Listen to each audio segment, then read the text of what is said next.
Two situations I never thought I'd be in. One, being part of an online mothers group. And two, these don't work.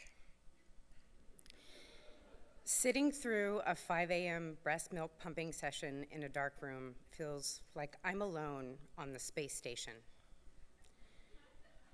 The sound of an electric breast pump mimics the pressurized air of an astronaut's helmet. It doesn't matter how much of a village you have, life with an infant is isolating. I stare out the nursery window. The skyline of San Francisco is quiet and beautiful. It's like those pictures from the space station, you know, of the peaceful planet Earth. I'm half awake and wearing the evil scientist version of Madonna's cone bra. I connect tubes, I flip switches, close my eyes, and I hope there's enough milk for just one bottle. This is an act of desperation. Once all systems are go, it's time for my guilty pleasure, my lifeline to the outside world. The emails from the local mothers groups. Mothers groups emails are a lot like the reality shows on Bravo TV. I laugh, I cringe, I wonder, who are these people? I am totally sucked into their drama. The post that hooked me is a doozy. Dear mamas, as many of the posts begin. Help! My 1-year-old daughter masturbates in her high chair.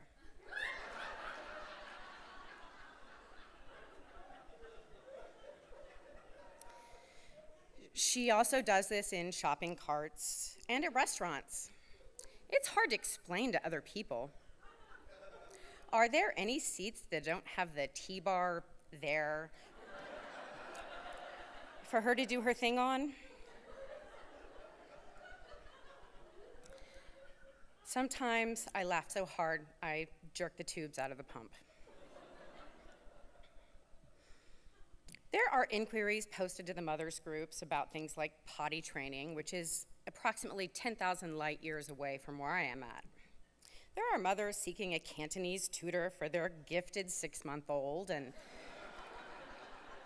people seeking advice for feeding solids.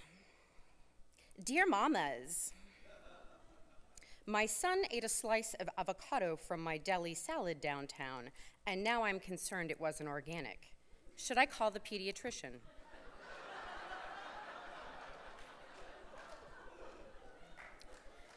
I scan past posts about nanny cams and possibly cheating husbands.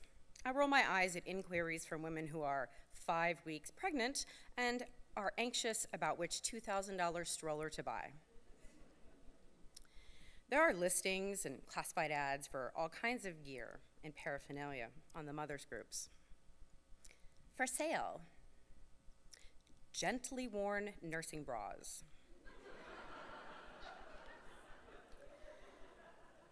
Mint condition, monogrammed baby blanket. 2 cases of organic toddler formula, expires next week. Blue IKEA kids table, which I know was listed for the same price as you can buy it at the store. And what new parent, as in every single person in this mothers group, has the energy and the interest to drive across town to pay $15 for a secondhand yoga DVD, mat not included? Type A competitiveness emerges early on the mothers groups. Our babies begin to crawl, walk, and talk. Some of their posts make me afraid that I'm not doing enough for my child. My first reaction is insecurity. My second is indignation. These women are making me Feel bad about my mothering? I need their crazy to feel sane. Dear mamas, I have filled the calendar of my 15-month-old and would love more suggestions.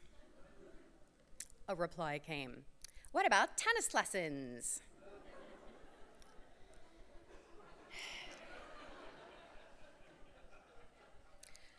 I am an outsider to San Francisco's world of upwardly mobile parenting. I didn't know 15-month-olds had calendars. I was also unaware that an in utero baby can be placed on a preschool wait list. I'm trying to keep my daughter alive at this point. I'm in the trenches, I'm in uncharted territory. Motherhood is not a land I dreamt about before having a daughter. I don't have decades-old fantasies to return to. My daydreams were rock and roll fantasies.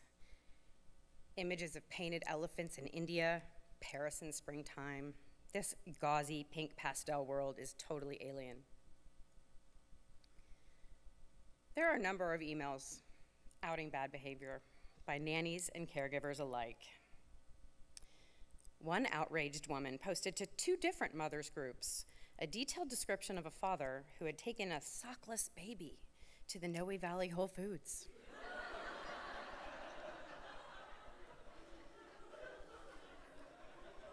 At least now I know to watch my back and make sure my kid's properly dressed before buying the radicchio. But the mothers groups aren't all eye-rolling and narcissism. There's helpful advice, time-saving tips. I admire the women with expertise in keeping a hat on a baby, which is something like putting shoes on a fish. I read about how to stay sane on a cross-country flight and how to go to the toilet while holding an infant. My favorite tip of all time came from a working mom who was also struggling with the breast pump. She wrote, "Some women are able to use the breast pump in the car on the way to work with an adapter plug in the cigarette lighter." Now, I never actually had to try that one, but I salute the women who have, and if you are out there, I would like to buy you a drink.